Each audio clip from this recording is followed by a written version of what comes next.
technique, part one. Real quick address. If it was a totally normal week, we had the tournament, people that competed, wanted to compete, competed, and then we go right back onto our normal schedule. However, we do have another competition coming up, number one. And then kind of the other side of that is some of the people that just competed, whether you're, this last weekend, whether you're competing against next weekend or not, we'll take at least this class, maybe this whole week, to address some of the most common things I saw both out of our players and other people at our certain belt colors. So, guard breaking and passing, very, very important to this game, right? If we can't do that, again, it doesn't matter what other type of cool stuff we can do from these positions. If I can't get to those positions ever in a fight, I can't do that cool stuff. So we've really got to address these first things. And we're going to be you'll be working on this all the way through. If you guys ever get to black belt, you'll still keep working on new ways to break the guard and things that we have to do. So before we get started, Toreando, we're going to do both. There are many versions of Toreandos. They're all pretty much the same, but just with little slight intricacies. The first time I like to introduce this to people is one I like to refer to as the push method, which we'll cover now.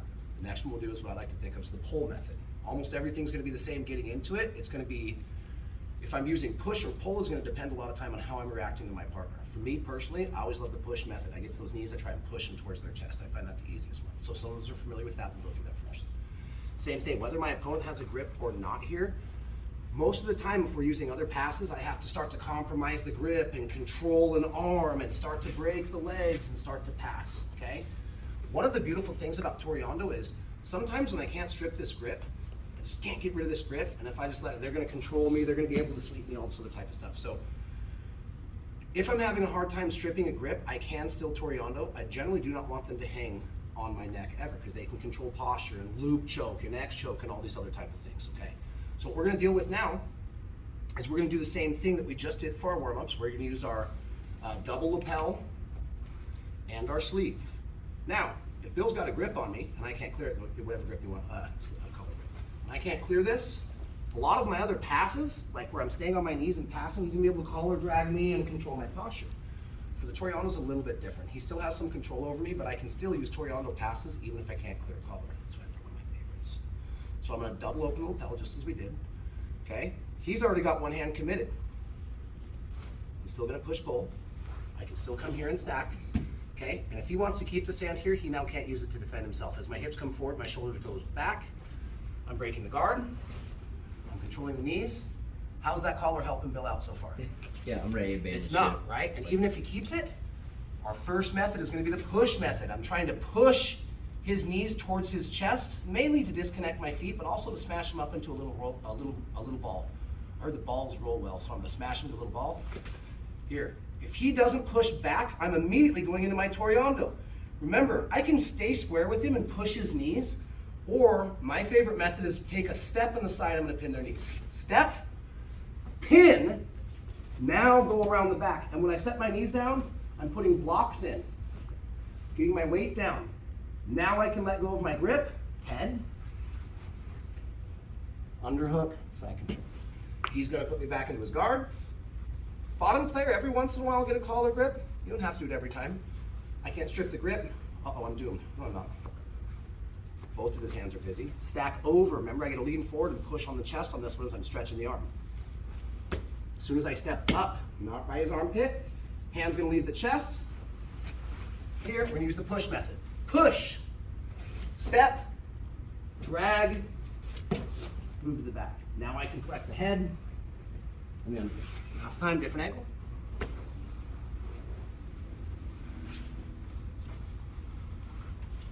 Can't clear the collar, I can still keep the posture, I can be back here fighting, even if he's got my wrist.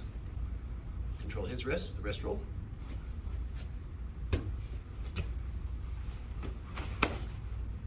Push, step, pin, circle, head, underhook. Okay, so the push method, I'm pushing the knees in, pin them to the side, move to the back. Okay, 1, 2, 3. Okay, so guys, we're gonna do the same thing. We're gonna do Toreando. We'll just stick with that same double lapel and sleeve, okay? And it's okay, by the way, if I come here, and since this hand's committed, I can come here since it's there, but why would I already control an arm that he's taken out of the fight for him? So this isn't wrong, it's just there's a better use that I can do for this. Let's say Bill has this grip. Okay, you're gonna keep that hand busy there. Even if he has me, remember, I don't have to break this. What do? Do a wrist roll. Now, not only am I controlling his hand, but he's also helping me control his hand. So through no, conscious action of Bill, both of his hands are tied up right now. He has to let go of something to look for a different mission. So again, I don't want to see knuckles down, please. We want to see palms down and the sternum if I can, which allows me to stack my weight over the top of him and push and pull to step up. Okay, see, I'm nose over nose. That's why we use this term. That's why I mean my nose is over his nose. I'm stepping up from back here. It's actually kind of hard to get to my second foot. But if I can stack him, kind of rock forward, it allows me to keep my foot back here, right? Because remember, I don't want to step here, what I used to call in the bucket that allows the swing. So he's got this hand busy. Cool, I'm gonna attack the other hand. Boom, now I can push, go nose over nose, and this knee, when it comes up, it's not necessarily stepping forward. See where my foot is? I just bring my knee in the air and keep my foot where it's at, so it's staggered. I don't actually have to step forward. This puts me off balance. Here, toe post, knee comes up. Now, I've got this sleeve. I don't care if he has this. Back out. So the first one was the push method. I'm trying to push his knees in. Bill doesn't like that, so what do they usually do? They extend their legs. Instead of fighting muscle on muscle, as soon as I push in, they're giving me resistance, I'm now gonna back up and put their feet on the ground. And not just put them here, I'm pulling them into the ground. Now, whether I've got to move one time to go around, let's say I do that and Bill readjusts. I can dance here all day long until I decide. The important thing is the control on the knees. Knees, now one grip removed first, other grip, I like to slap and try to come under the elbow. Why are we going under the elbow? So they can't take your back. So we can't turtle or get an underhook. If I'm here, Bill can turtle, roll away. Come back. If I hook under the elbow, we're anatomically connected. Roll away. Can't roll. So it's better control. Also sets me up later to be able to attack the arm. All right, first one was the push method. I pushed in, pinned, moved around. This time I go to accomplish this. As I push, he kicks out. I'm gonna back up, drag the feet. Head, underhook pressure. One time, medium speed. Oh, he's gonna take the hand busy. I push, he pushes.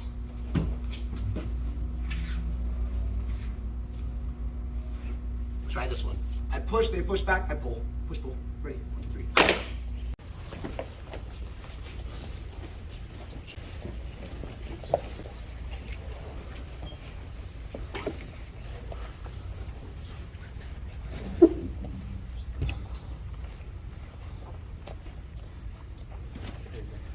Okay, last one. Everything's the same.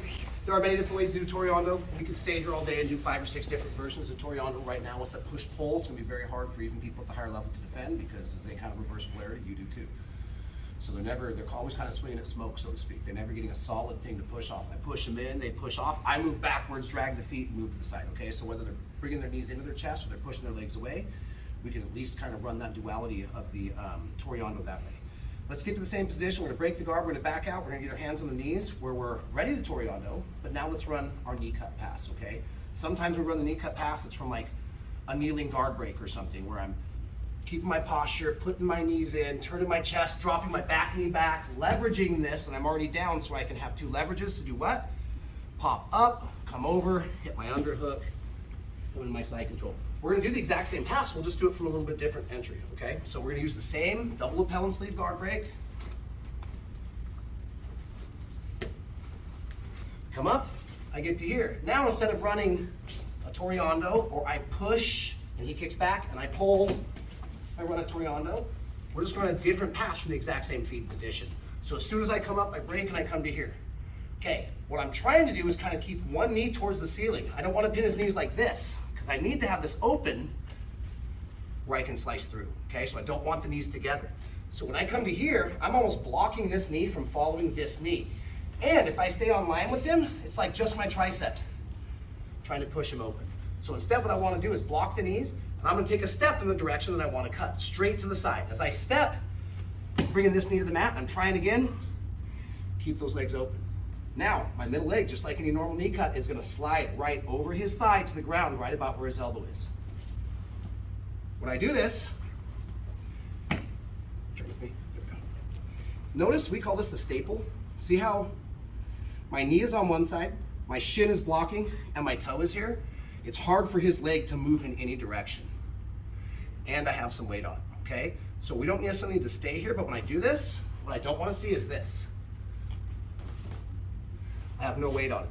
Just for a split second, I'm gonna break out, I'm gonna get to my, what would be Toreando, give, take, push, pull. Now I'm gonna step, and when I do this, just for a second, both my toe and my knee will be in contact with the ground, just long enough for me to let go of this knee and dig an underhook. Now I can come to my side control. Okay? Different angle, have your head facing that way.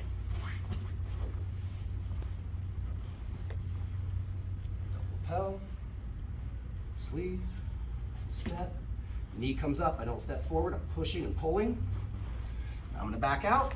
Now this time, step, staple, underhook, head, clear the foot, take my side control. Okay? Last time.